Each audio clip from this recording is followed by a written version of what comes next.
is not going to be complete until the investigation into the Clippers and the company aspiration is over.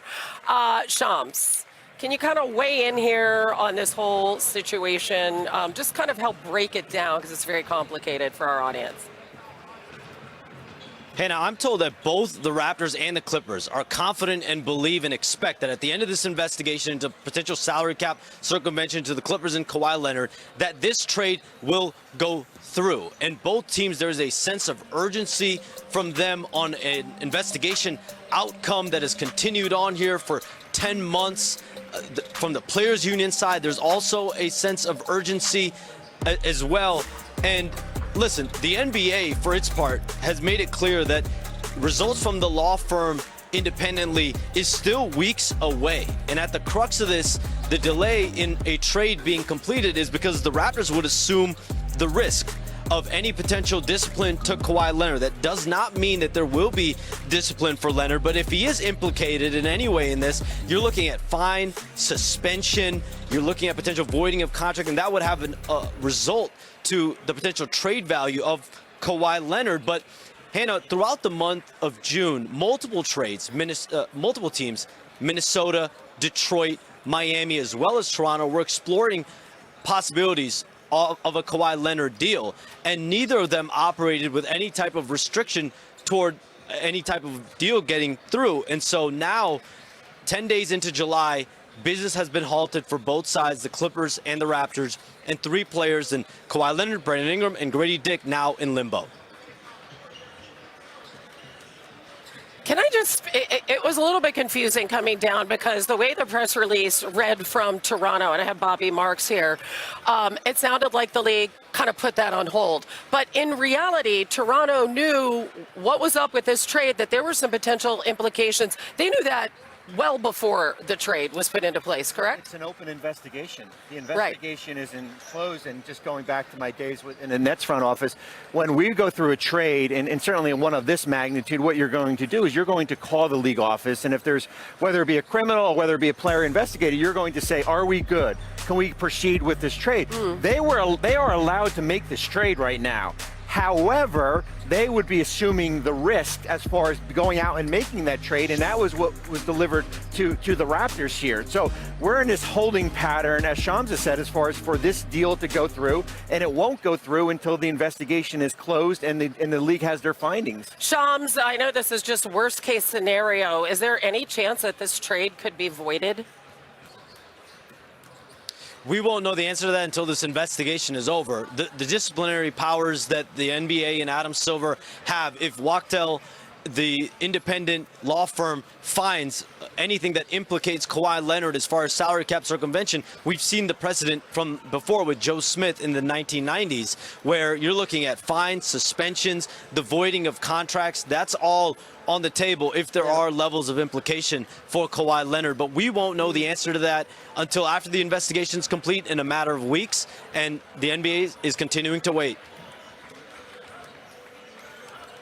Yeah, literally in limbo, and it's too bad because this incredible story of Kawhi going back to Toronto, this kind of fairy tale ending, it's all on hold right now. All right, we will be back. So many exciting things happening on NBA today, including LeBron James' agent and the president of Clutch Sports, Rich Paul, is going to join us to let us know how that free agency process is going. That's coming up. A lot of voice notes. Voice memos everywhere. Last night, I mean, it was filled to the rafters. Everybody was out to see number 1, AJ Debonsa, number 2, Darren Peterson go head-to-head. This is the first time that we've seen Debonsa. We saw Peterson in a couple of summer league games, and he came out and he was very, very aggressive in this one. What did you think of what you saw? I mean, I love what I saw. He came in with a sense of urgency, came with intensity, and he got a lot of attempts up in that first half. Had 19 points, got to the rim. He was 5 for 5 at the rim. I know he struggled other areas, 2 for 13, but he got to that free throw line and he was aggressive and let it be known he was here to play. And here was the play of the night. Let's hear what he said. Yeah, I mean, I turned the corner. The only way I was going to be able to score that was dunking. I got fouled probably 2 times, so I had to go punch it.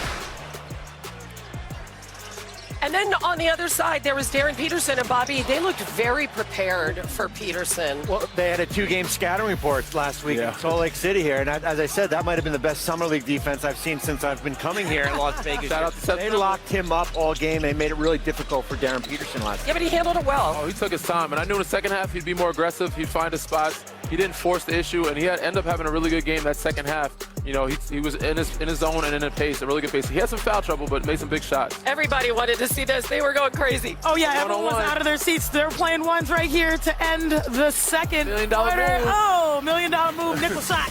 Nickel shot, but it's all right. He'll have many money shots coming. Yeah, Devonta had 19 in the first half. Peterson had 11, and Devonta coughing it up here. How about Peterson at the other end? Well, this is what I like with Darren Peterson. Transition, getting out and running here. 3-level score, and we saw this a little bit last night. That was only the only turnover for AJ last night. Wow. Yeah, I mean, Devonta just getting to the hoop all night long.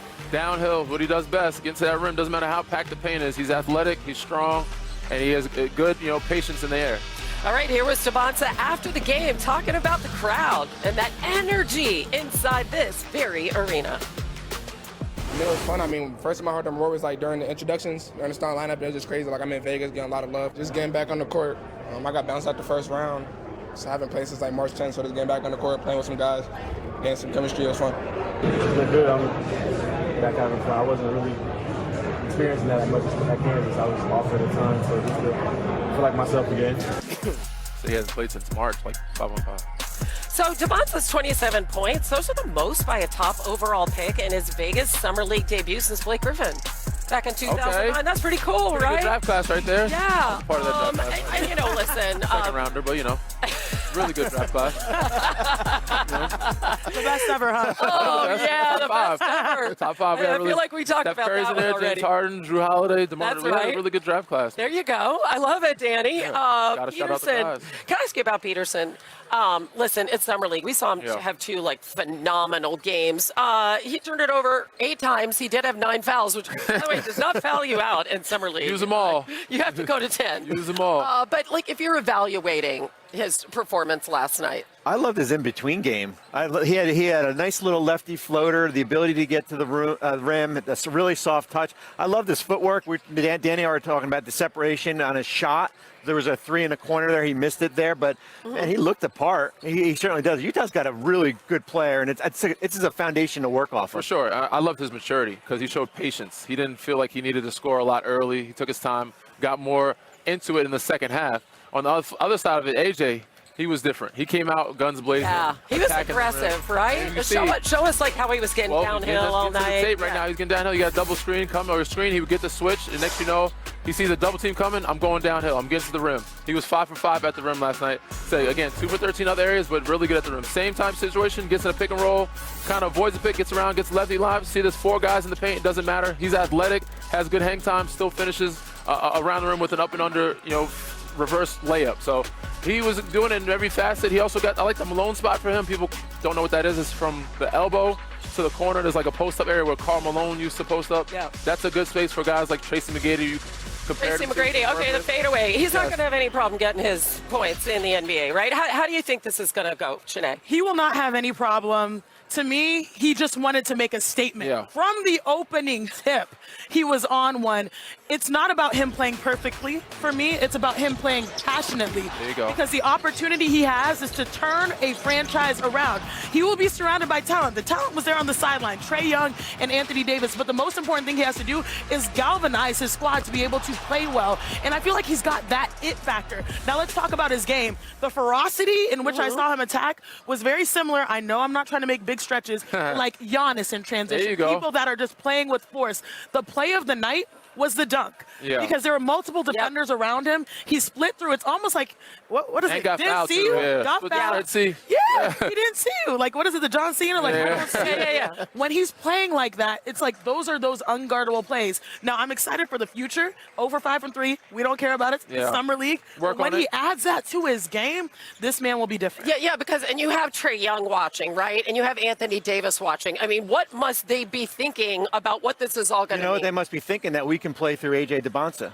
that we can put the ball in his hands and we can basically spread out the offense with certainly maybe Trae Young in the corner and we can post up A.D. I loved, as Chene said, the ability to get downhill at his best in getting to the rim. 5 of 6 on attempts, 1 of 8 on jumpers, right, which is still a work in progress. But I throw a lot of that out the window, certainly first come. And as we said, 1 turnover. Yeah. If you're going to have the ball in your hands and you only have 1 turnover, that's a good sign last The night. turnovers by Peterson bother you? No, because I think this is still a learning curve. I think, as we said, the defense last night, they made it extremely difficult. And remember, when he's in Utah, he'll be with Keontae George in that backcourt. A lot of these guys, and I give a lot of these players credit for being here. A lot of these players are not going to be on an NBA roster when we get to October. It's hard to grade them when they're not playing against or with other NBA guys. Again, Exactly. the floor would be more space for AJ and for Darren Peterson with those other guys. I just love the that are fact on they the game sideline. planned for him in summer league. That is a good job. I know that is kind of wild, but one thing I take away from Darren Peterson, it's not when things are going well that you keep eyes, it's when things are going more difficult. And when things were more difficult, he didn't quit, he didn't pout, he just kept playing the game. And to me,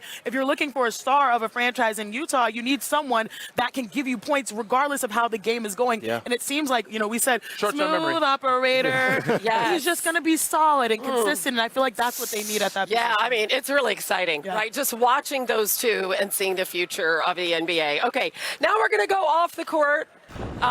We have this developing story. It was reported yesterday on our show that the LA Clippers, the Toronto Raptors, that trade centered on Kawhi.